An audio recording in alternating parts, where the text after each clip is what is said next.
এইখানে হচ্ছে main function computer digitally, ঠিক আছে। এখানে বিভিন্ন ইয়েগুলো আছে, বাটন আছে। এখানে 6টা পয়েন্ট আছে মনে হয়,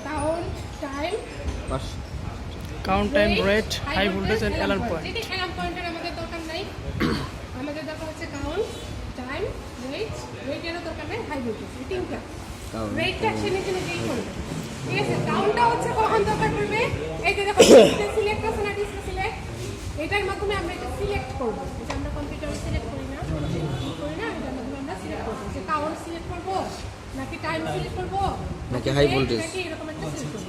এই যে দেখো এখানে যদি একবার আমরা চাপ দিই জিনিসটা রেট, এই যে অনলাইন, ঠিক আছে। তো এক ফার্স্ট হচ্ছে আমাদেরকে আগে টাইম সেটিং করে নিতে হবে। 1 মিনিটে নিব না 30 সেকেন্ডে নিব নাকি 2 মিনিটে নিব, এটা আমরা আগে সেট করব। এখন যেহেতু আমাদের যন্ত্র হচ্ছে